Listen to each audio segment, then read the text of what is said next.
Corporal Danny Walsh had seen hundreds of wounded enemy soldiers in the 6 weeks since landing on Okinawa. Most screamed, some begged, a few stayed silent, but none had ever asked him what this one was asking. "Please, I pray." It was May 14th, 1945, mid-afternoon in a field hospital behind American lines. The Japanese soldier, barely 20 years old, gut wound that no medic could fix, lay on a stretcher waiting to die.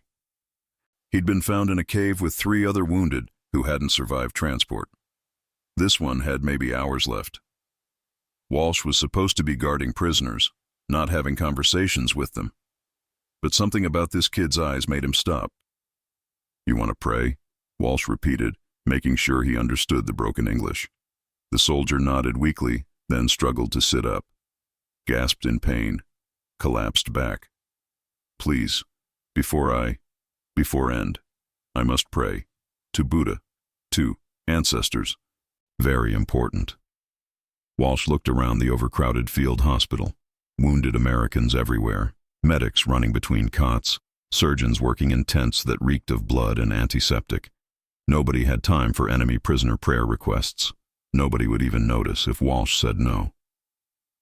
"Please," the soldier repeated, and there was such desperate sincerity in his voice that Walsh felt something crack in the armor he'd built over 6 weeks of hell on Okinawa. This was the enemy. The same enemy who'd killed Walsh's friend Jimmy 2 days ago. The same enemy who'd fought for every inch of this cursed island with suicidal determination. The same enemy who'd thrown civilians off cliffs rather than let them surrender. But looking at this dying kid who just wanted to pray before he died, Walsh couldn't see an enemy.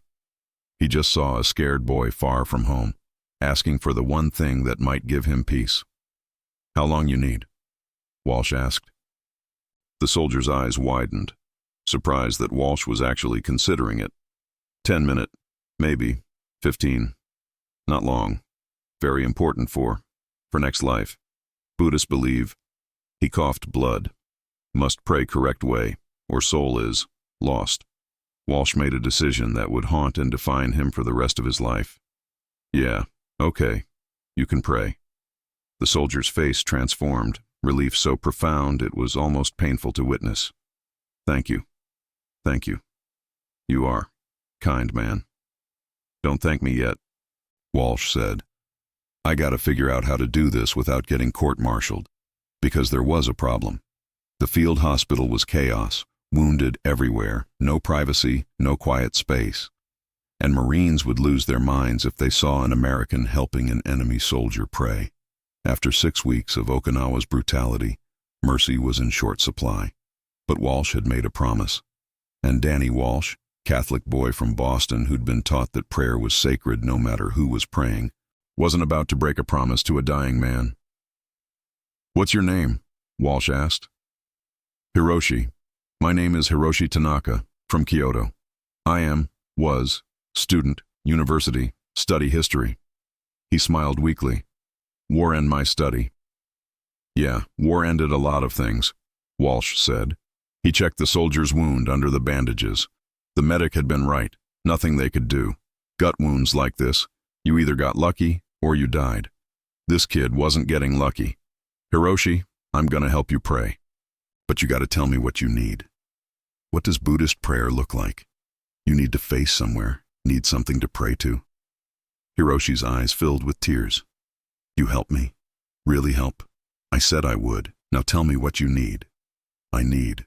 Face east, toward sunrise, toward Buddha. Need. Position." He gestured weakly, hands together, head bowed.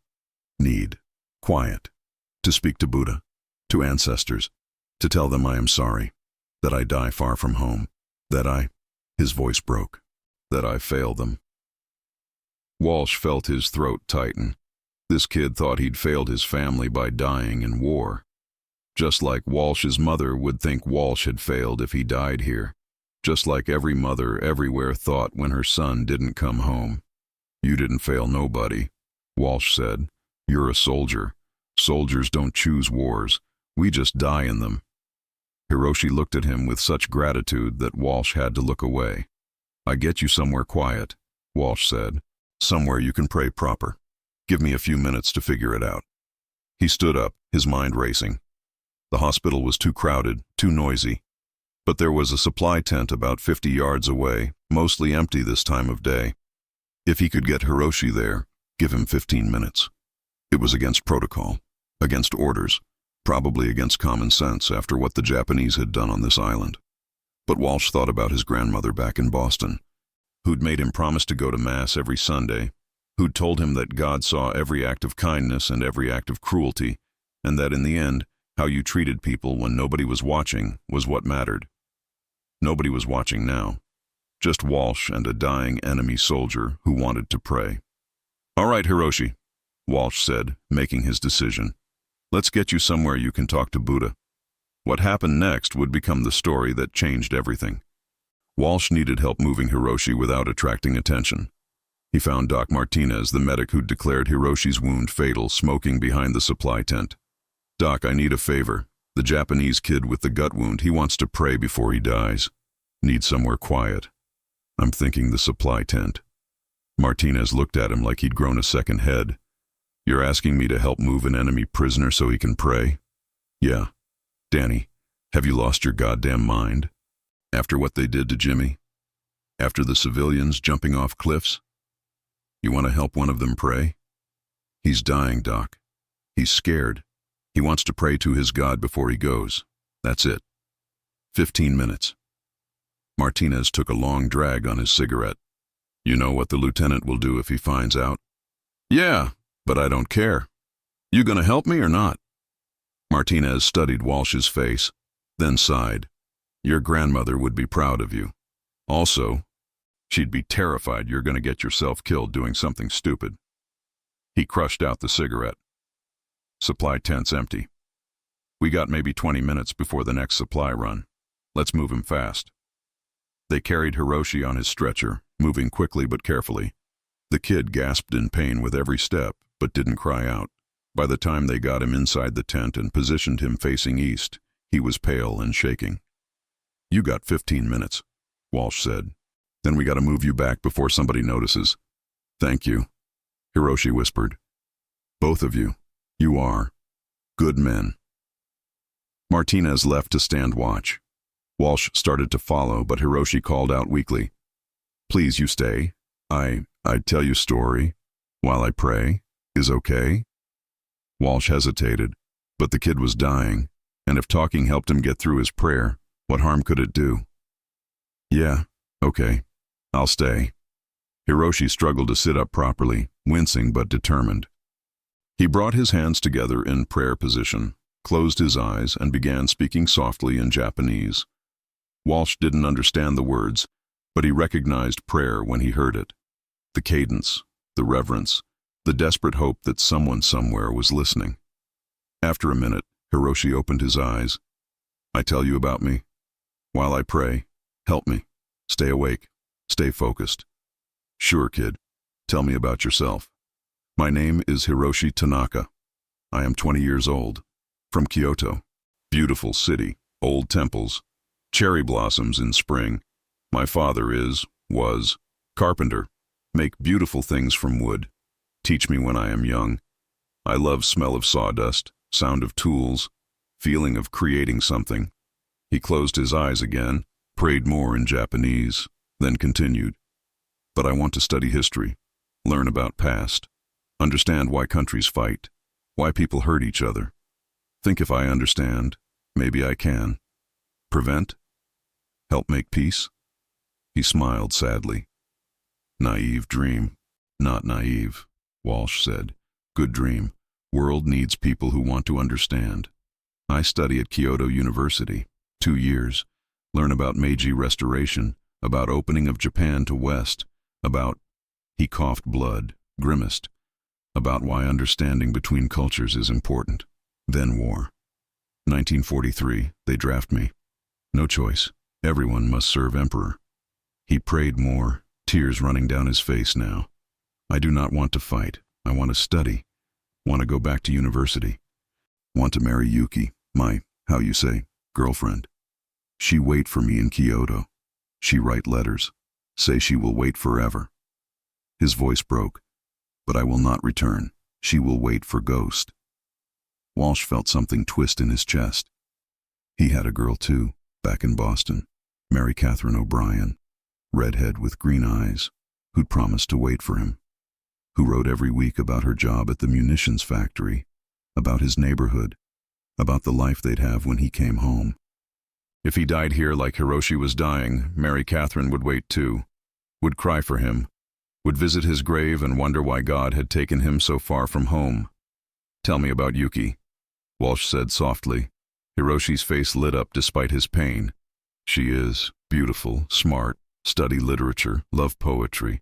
She write poem for me before I leave, about cherry blossoms falling, about how beauty is brief, temporary, but memory of beauty lasts forever."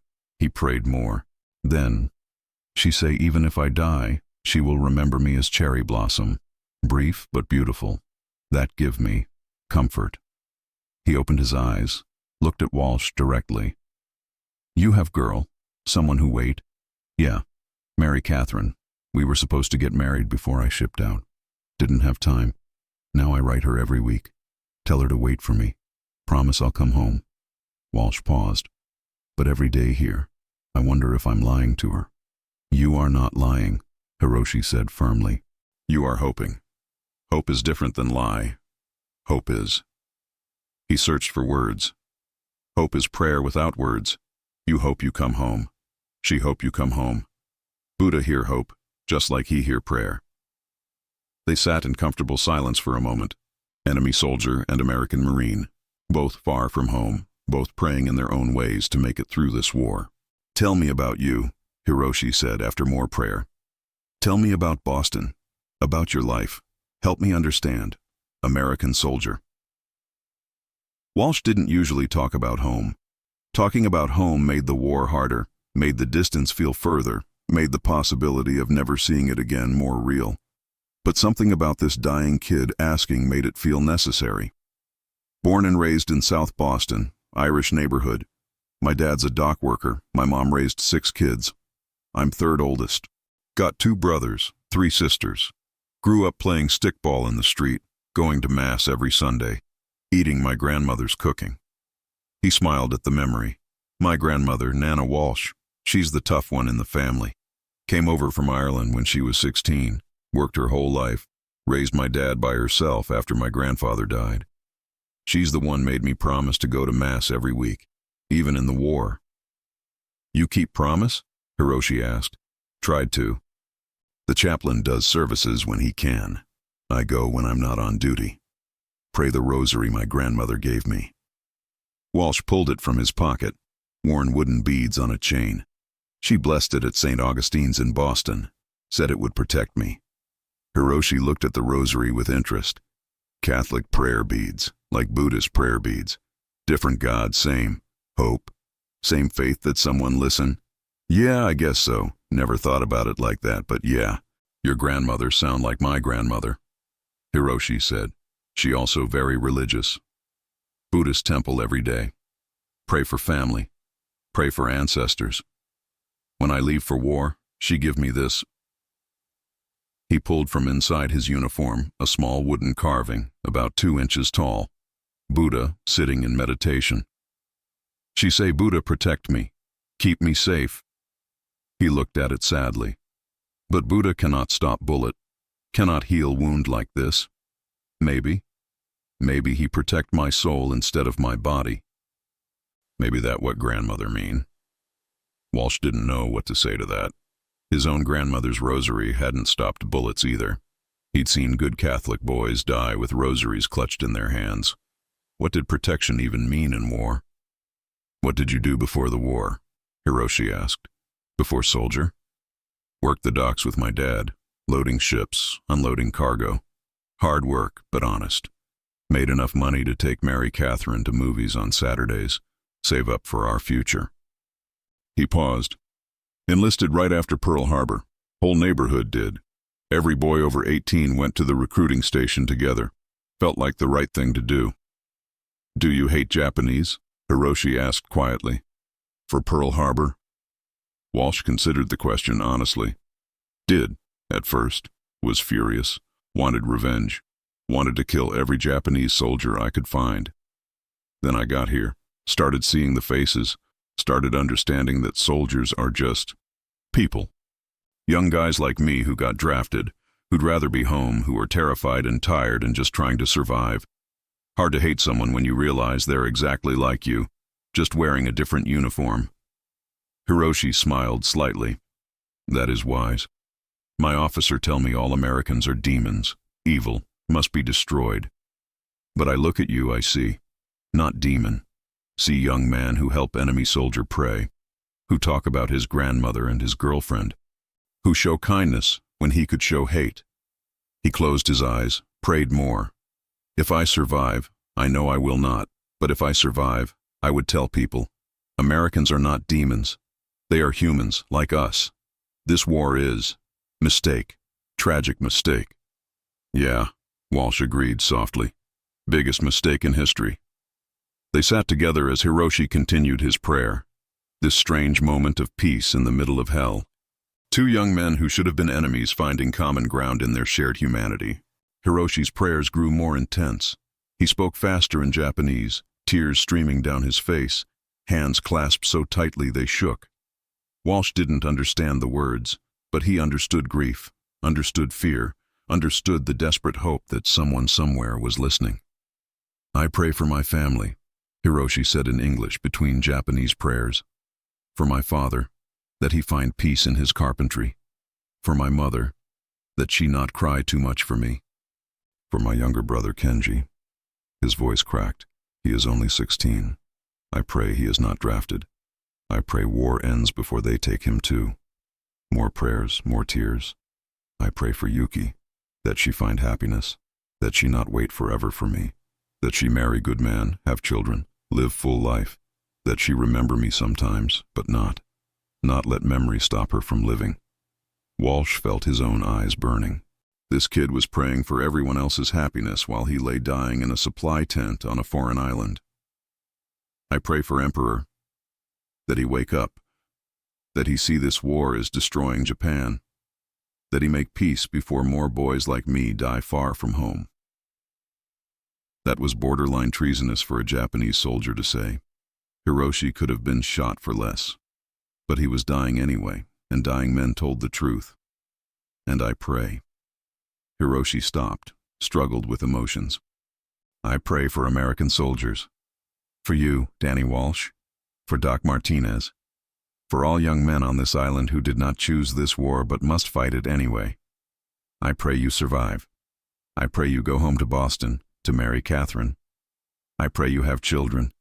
Tell them stories. Live long life. He looked at Walsh directly. I pray you forgive me for being enemy, for fighting against you. I did not want to, but I had no choice. Nothing to forgive, Walsh said, his voice rough. You didn't start this war either. You're just a kid who got caught in something bigger than both of us.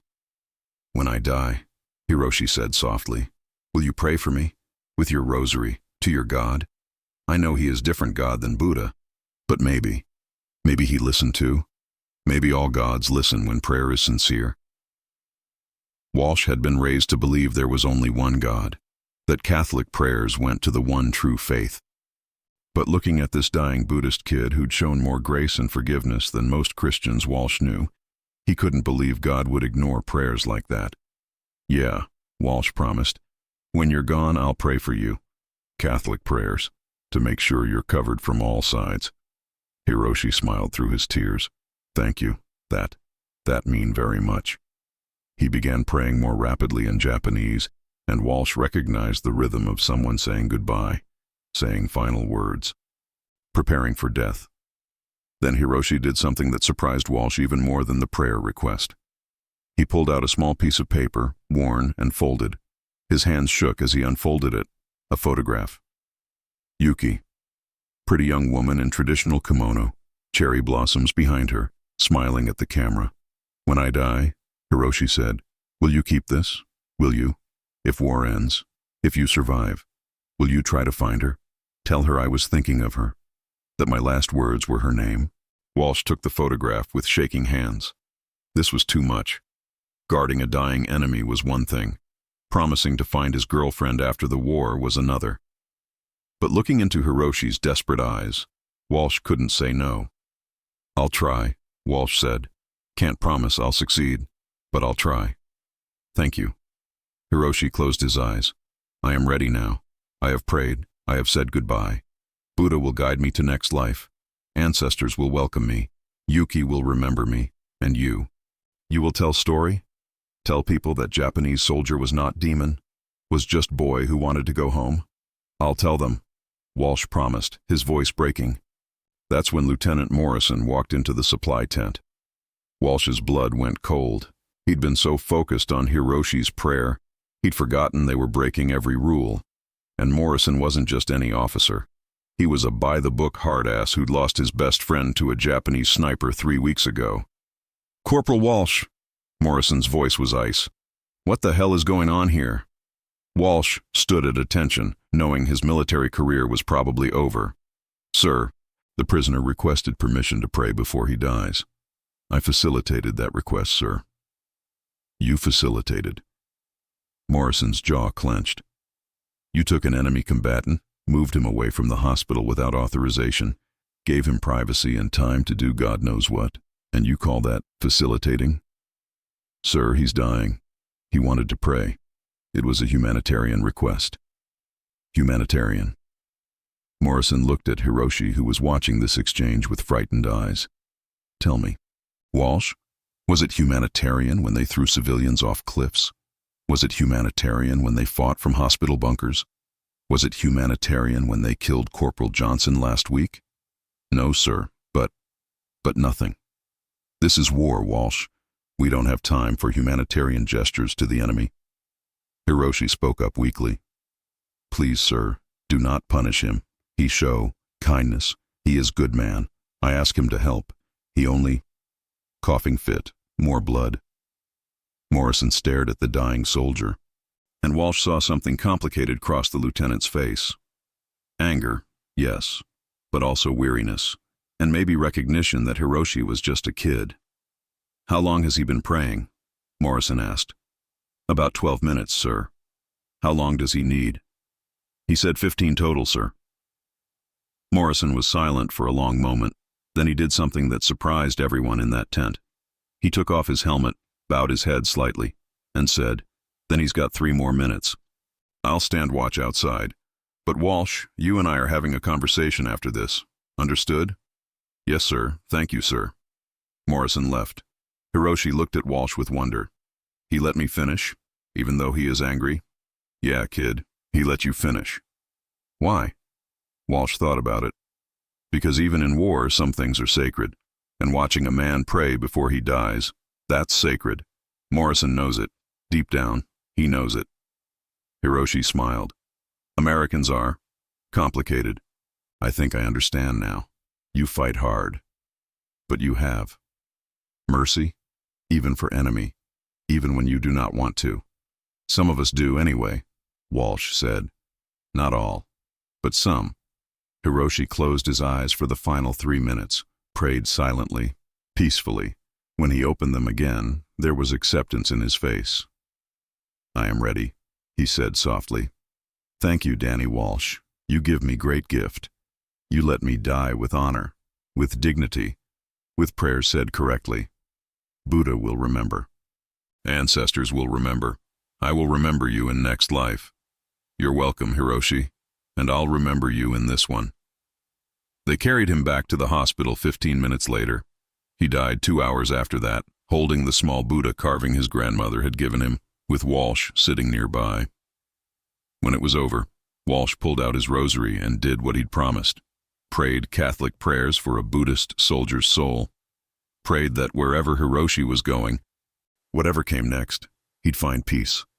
And he prayed that this war would end before more boys like Hiroshi had to die praying in supply tents, far from the people they loved. Lieutenant Morrison called Walsh to his tent that evening. "You know I should write you up," Morrison said without preamble. "Breaking protocol, moving prisoners without authorization, fraternizing with the enemy." "Yes, sir, I know." "You know what pisses me off most? It's not that you broke rules. It's that." Morrison trailed off, struggling. It's that you made me feel something I didn't want to feel. That kid, that dying kid asking to pray. He reminded me of my little brother. Same age, same scared eyes, and I didn't want to be reminded that the enemy is human too. It's easier to hate them when they're faceless. Sir, I'm not finished. You know what you did today, Walsh? You made war harder, because now every time I see a Japanese soldier, I'm gonna wonder if he's got a girlfriend waiting, if he's praying to his God, if he's just a scared kid who wants to go home, and that makes killing him harder. You understand what you did? Walsh met his eyes. With respect, sir, maybe war should be harder. Maybe we shouldn't make it easy to stop seeing enemies as human. Morrison stared at him for a long moment. Then, surprisingly, he laughed, bitter, tired. My grandmother would have said the same thing. She's a nun back in Philadelphia. Writes me letters about loving your enemies, turning the other cheek. I tell her it doesn't work that way in war, but today, watching that kid pray, I don't know anymore. He sat down heavily. I'm not writing you up. Officially, today never happened. But Walsh, don't do it again. Next time I might have a colonel watching. Next time I won't be able to look the other way. Understood, sir. And sir, thank you for giving him those last 3 minutes. Morrison nodded. Yeah, well, even I've got a soul left somewhere under this uniform. Just don't tell the men I've gone soft. No, sir. As Walsh turned to leave, Morrison added, that promise you made, about finding his girl after the war, you really gonna try? Walsh pulled out Yuki's photograph. Yeah, I am. That's gonna be damn near impossible. Japan's gonna be occupied territory, travel restricted. You don't speak Japanese. You don't even know exactly where in Kyoto she lives. I know. But I promised a dying man. And my grandmother raised me to keep promises, especially to dying men. Morrison looked at him with something like respect. Your grandmother raised you right. Walsh, now get out of here before I change my mind about that write-up. That night, Walsh wrote 2 letters. The first was to Mary Catherine. Dear Mary, something happened today that I need to tell you about, even though it might not make sense. I helped an enemy soldier pray before he died. His name was Hiroshi. He was 20 years old, from Kyoto, studying history at university before the war. He had a girlfriend named Yuki who was waiting for him. He showed me her picture. I know this sounds crazy. After everything we've been through here, after losing Jimmy and so many others, I should hate every Japanese soldier I see. And part of me does. But Mary, he was just a kid. He was scared and dying, and he wanted to talk to his God before he went. How could I say no to that? My grandmother always said that God sees every act of kindness, especially the ones nobody else sees. Well, today nobody was watching except me and Hiroshi and God. And I think I did the right thing. I made him a promise. I promised I'd try to find his girlfriend after the war and tell her he was thinking of her when he died. I don't know if I'll be able to keep that promise, but I'm going to try. When I get home, and I will get home, Mary, I promise you that. I want to be the kind of man who keeps promises to dying boys, even if they're wearing enemy uniforms. I want to be the kind of man my grandmother raised me to be. The kind of man you'd be proud to marry. I love you more than anything. I'm coming home to you. Wait for me. Always yours, Danny. The second letter was harder. He addressed it to Yuki, girlfriend of Hiroshi Tanaka, Kyoto, Japan, knowing it would never be delivered during the war. But he wrote it anyway, to keep his promise. Dear Miss Yuki, my name is Corporal Danny Walsh, United States Marine Corps. I am writing to tell you about Hiroshi Tanaka. Hiroshi was wounded during the Battle of Okinawa. I was with him when he died. I want you to know that he did not die alone, that he did not die in pain, and that his last thoughts were of you. He asked me to tell you that he loved you, that he wanted you to be happy, that he wanted you to marry someone good and have a full life. He said you wrote him a poem about cherry blossoms, about how beauty is brief, but the memory lasts forever. He said that gave him comfort. He prayed before he died, Buddhist prayers to his ancestors and to Buddha. He prayed for peace. He prayed for you. And he died holding a small Buddha carving his grandmother gave him.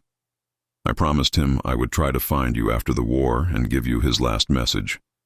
I don't know if this letter will ever reach you, but I'm writing it anyway because I keep my promises. Your Hiroshi was brave. He was kind. He loved you very much. I'm sorry he didn't make it home. Respectfully, Corporal Danny Walsh. He folded both letters carefully, sealed them, and added them to his pack. Mary Catherine's would be mailed tomorrow. Yuki's would wait until after the war, if he survived to send it. Word spread through the unit about what Walsh had done. Reactions were mixed. Some Marines were angry. You helped a Jap pray? After what they did to us? After they killed Jimmy? Others were curious. What was it like? The prayer? Was it different from Catholic prayers? A few were thoughtful. I don't know if I could have done that, but I'm glad somebody did. Doc Martinez became Walsh's unexpected defender. When a group of Marines started giving Walsh shit during mess, Martinez shut them down. Walsh did what a medic should do, treated a dying man with dignity. The Hippocratic Oath doesn't stop just because somebody's wearing a different uniform. If y'all got a problem with that, take it up with God, because I guarantee he's on Walsh's side. The chaplain, Father Murphy, sought Walsh out the next day. Heard about what you did yesterday, the Japanese prisoner's prayer. Walsh tensed, expecting judgment. I wanted to tell you, Father Murphy continued, that you did a holy thing. Christ said to love your enemies, to show mercy, to see the image of God even in those who oppose us. You lived that yesterday. Your grandmother would be proud. You don't think it was wrong, helping the enemy? I think war forces us to do many things that feel wrong. But showing mercy to a dying man who wants to pray, that's never wrong. That's what separates us from the darkness. That's how we keep our souls in the middle of hell. He pulled out his own rosary. I'll pray for him too. Hiroshi Tanaka. May God welcome him home, whatever form that home takes. After Father Murphy left, Walsh felt something he hadn't felt since landing on Okinawa. Hope. Hope that humanity could survive war. Hope that small acts of kindness mattered. Hope that he could make it through this and still be the man his grandmother raised him to be. The war ended 3 months later, August 15th, 1945. Walsh was in the Philippines when he heard the news. Japan had surrendered after the atomic bombs. The war was over. His first thought was relief. He'd survived. He could go home to Mary Catherine. His second thought was Hiroshi's photograph burning a hole in his pocket. It took 2 years before Walsh could make the trip to Japan. He'd returned to Boston, married Mary Catherine in a ceremony that made his grandmother cry happy tears, gotten a job on the docks. But the promise haunted him. In 1947, as part of his work with the Veterans Association, Walsh arranged a trip to occupied Japan, ostensibly for veteran outreach. Really, to find Yuki. Kyoto had survived the war relatively intact, one of the few major Japanese cities that hadn't been firebombed. Walsh arrived in spring, cherry blossoms in full bloom, and stood in a city that Hiroshi had loved, trying to figure out how to find one woman in a city of 1 million people. He started with the university. Kyoto University's records had survived, and after much bureaucratic wrangling and the help of a translator, he found Yuki's name, Yuki Nakamura. Last known address, a house in the Higashiyama district. The house was small, traditional, with a garden that showed careful maintenance. Walsh knocked, his heart pounding, not knowing what he'd say, not even sure she'd still be there. An older woman answered. Not Yuki. Too old. The translator spoke in Japanese. The woman's eyes widened as she listened to Walsh's story. She disappeared inside, returned with a younger woman. Yuki. She was thinner than in the photograph Hiroshi had carried. Older. Her eyes carried the weight of loss and war, but she was unmistakably the girl from the photo. Through the translator, Walsh told her everything, about meeting Hiroshi, about the prayer, about his last words, about the promise Walsh had made to find her. Yuki listened without speaking, tears streaming down her face. When Walsh finished, she bowed deeply, a formal, prolonged bow that spoke of profound gratitude and grief. Then she spoke in broken English. Thank you. Thank you for being with him. Thank you for letting him pray. Thank you for telling me. Thank you for keeping promise. She invited Walsh inside. Over tea, through the translator, she told her story. She'd waited for Hiroshi through the war, waited through the bombing campaigns, waited through Japan's surrender, waited until the casualty lists came and his name was on them. Killed in action, Okinawa, May 1945. I knew, she said softly. I knew the day he died. I was in the garden, and cherry blossoms fell even though there was no wind. I felt him say goodbye. Now I know why. He was praying for me, asking me to be happy, and his prayer reached me, even across ocean, even across death. She'd moved on, as Hiroshi had prayed she would. There was a man, a fellow teacher, who'd been kind. They were planning to marry in the fall. But I never forget Hiroshi, she said firmly. He was my first love. He was cherry blossom, brief but beautiful. An American soldier. Let him die with dignity. Let him pray. Let him say goodbye correctly. She looked at Walsh with intensity. You give me gift. You give Hiroshi peace. You give me closure. I am grateful forever. She disappeared into another room, returned with something wrapped in cloth. Unwrapped it carefully, a hand-carved wooden box, exquisite craftsmanship. Hiroshi's father made this. When he learned Hiroshi died, he made box to hold his memory. I want you to have it. I can't, please. You gave Hiroshi dignity in death. This is small thanks. Inside, she opened the box. Inside was a photograph. Young Hiroshi, smiling, wearing university clothes. Take this. Remember, Japanese soldier was not enemy. Was just boy who wanted to study history, who wanted to understand peace. Walsh took the box with shaking hands. I'll treasure it, and I'll tell people about him, about how he prayed for peace even in the middle of war, about how he prayed for his enemy's survival. He would like that, Yuki said. He always believed understanding prevents war. Maybe his story helps understanding. They talked for hours about Hiroshi's childhood in Kyoto, about his love of history, about his dreams of being a professor, about the poems Yuki had written for him, about the letters they'd exchanged, about how war had stolen futures from millions of young people on both sides. When Walsh finally left, Yuki walked him to the garden gate. Cherry blossoms were falling in the afternoon breeze. In Buddhism, she said, we believe people meet in this life because of bonds from past lives. Maybe you and Hiroshi had bond. Maybe you were meant to meet, even in that terrible way, so his death would mean something, so his prayer would be answered. Maybe, Walsh said, or maybe sometimes, in the worst moments, humans choose to be kind, and that kindness ripples forward in ways we can't predict. Yes, Yuki agreed. That also true. Thank you, Danny Walsh. Thank you for being human when you could have been soldier only. Walsh carried that conversation with him for the rest of his life. In 1975, 30 years after Okinawa, Walsh was invited to speak at a veterans conference in San Francisco. Topic: Moments of Humanity in War.